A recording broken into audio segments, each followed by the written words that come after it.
My people, this one Um, na another do ogbonge you want me tori. to This man be talk honest say or just why e be say speak, dem no wan allow political Igbo rule correctness as the here? But president. I He say for choose to be long time honest with now you. dem no allow I Igbo choose to rule. be Say honest na with only you. Yoruba And and Hausa dey rule the for me to be country. honest with you, I have to Una go lis ten back to a the little bit. message. But let me start with the situation that we're facing in this country today.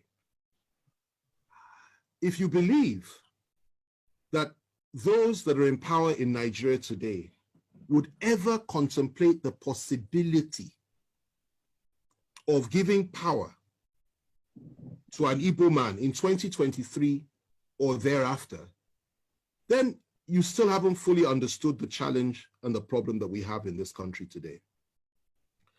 You need to understand that the mindset of some of these people, not all, some, but those that Buhari represents, that is his own clique within the Fulani ruling class, not all Fulanis, but his own clique, who are in power today. Their mindset is that the most dangerous people in this country and the people that they must suppress more than any other are the people of the Southeast. And you need to understand that before the Civil War, and I need to go back in history because that's a damn good question and it deserves a clear answer, a thorough answer. Let's go back a little bit. Before the Civil War, these same people, he, for example, was active then. And you need to remember the role that they played on the night of July 29th, 1966, when the Northern Officers counter coup took place. And 300 Igbo officers were killed in one night, including an Igbo head of state. He was involved. And many of them that are running this country in that cabal today were involved or supported it. They said it was to pay back for what had happened in January 15th, 1966. Now, after that, what happened? The same people unleashed their people on Igbo civilians in the northern part of this country, and the figure that is often cited is 30,000 were killed. It's not true. Closer to 100,000. Not only were they My people, killed, una dey hear that part. Close to people, 100,000 people were they women killed had their that time. stomachs cut open, and little babies were pulled out and their heads were dashed against the wall. That is what they did then in 1966, before the Civil War. And the Igbos were slaughtered like flies all over the north by these same people. They went rushing back to the east, where they believed they were safe. And the position was this. The leader of the core northern Muslims within the army, Murtala Muhammad, urged Gawan, who was head of state, to march on the east immediately and wipe out the Igbos. Gawan, to his My credit, people, refused shey to una do dey hear that and that said, part no, let's and wipe negotiate. out the Igbos. And the negotiation How these started. people una They wicked, broke down, sha? then there was a civil war. In that civil war, 3 million Igbos were killed by federal forces. They were killed by all of us. I'm from the Southwest. I take responsibility for that, as every other Nigerian ought to. Civilians, not soldiers. 3 million, including 1 million children, subjected to genocide, subjected to mass murder, subjected to ethnic cleansing by us. Of course. It's true. The war ended. We did not apologize. Instead, what did we do? What did we do? We took all their property in the name of abandoned property. We gave them £20, even if they had $1 million in the bank. And we said, come back, no victor, no vanquished. Biggest lie from the pit of hell. There was a victor and there was a vanquished. And we all know who was who. They came back into Nigeria and we reintegrated them. But even with all the reintegration, no Igbo man could be trusted to be General Officer Commanding GOC until Obasanjo came to power in 1999. Igbos were not allowed to rise up within the military or in any power configuration in the country. It was something that was understood. You never put an Igbo man in a position of real power. You can give him appointments, but you don't put him in a position of real power. Okay. Obasanjo came, made General Obiaku, I think his name was, GOC. And then from there, Jonathan came, he appointed an Igbo chief of army staff. Okay? Yes. My wife is reminding me of the name, Ehejireka. You know, he appointed an Igbo chief of army staff. Okay?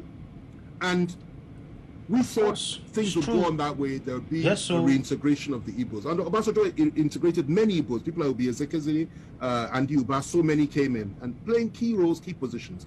We thought things would get better.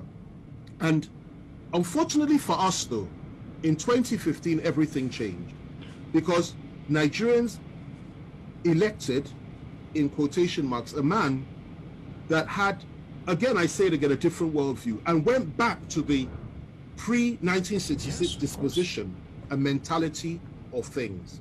And that position was that Igbos cannot be trusted.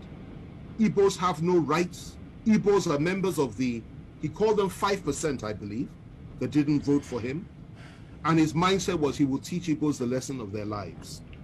And he has done precisely that. Now listen, If the listen. killings had stopped then, I would have said, okay, fine. Everything we said is history. But sadly, it didn't stop. Igbo youths, IPOB youths, Igbo nationalists have been killed under this government. Yes, of course. More have been killed than at any other time during apart from during the Civil War, under this government. Igbos have been hopelessly marginalized by the government. Igbos have been treated with contempt by this government. Not just Igbos, Southerners, Christians, and Middle Belters. They've added that one as well. And that's what's going on. And what the Igbos was subjected to by all of us in 1966 is what we are all being subjected to now by those that are around Buhari. Yeah, of Now, course. going to your question, given all that, before I come to that, let me just add this. IPOB says they want to have a referendum. They want the right to self-determine. And you label them as terrorists, Yeah, of course. when none of them has ever carried a gun, as far as I'm aware. I was in prison with Nnamdi Kanu. I had extensive discussions with him. I got to know him. I understood his mindset, and I could feel his pain for his people. Yet they say they want to have a referendum. You say they're terrorists. Meanwhile, those that are butchering our people every day in the name of ethnic domination and hegemony, in the name of furthering the ambitions and the aspirations of Usman Dan Fodio and Sa'amadu Bello and Buhari himself, the three Mahdis, you don't call them terrorists. You pat them on the back, you refuse to arrest any of them. And you say what they're doing is okay. You encourage them. Okay? And the same you, free Boko Haram terrorists, the same you once said that you want to apply Sharia all over the country. The same you said Muslims should only vote for Muslims. The same you says an attack on Boko Haram is an attack on the North. Of course. The same it's you true. has said so many things which implicitly are on line and on all fours with the Boko Haram philosophy. These are the people that have been ruling us for 5 years. And the same you has empowered the Fulani to a point that they have everything now. And you really believe that those people in 2023 will sit down and say that they will allow a situation to arise whereby Yes, of course. the one they hate the most can possibly take power in this country? They will not allow that to happen. Now, if you ask me what I think that would be the way forward as an individual. That if you really want to appease the Southeast, indeed the people of the South, why on earth not? Why shouldn't we have that? Well, the reality is that those that control the levers of power are diametrically opposed to that philosophy. They don't pretend not to be. They will never deny it. Yes, of And course. they're not even hiding it. So they won't allow that to happen. What they will tell you at the very best is possibly will give vice presidency to the Southeast. And in a situation like that, if they did that, and the northern president came to power, and something happened to him, I assure you they will never let an Igbo man take power. It's their mindset. Even the one that's there now, the Yoruba man that's there as VP. If anything happens to Buhari, I doubt very much they'll let him take power. The position that they have adopted is that power must remain in the north, in perpetuity for as long as possible. And they have rationalized it over and over again. So that's the situation that we're in. But left to me, two things. The first thing is this. That would go a long way to heal the wounds of the past, an apology for what we did to the Southeasterners and to the Igbos during the Civil War. Secondly, proper compensation and reparations for what we did to them. Thirdly, to now openly come forward and say, let an Igbo man be president of Nigeria, because they've never had an elected Igbo, we've never had an Igbo man leading us with power. Let it happen. That is what I would suggest. That's the first one.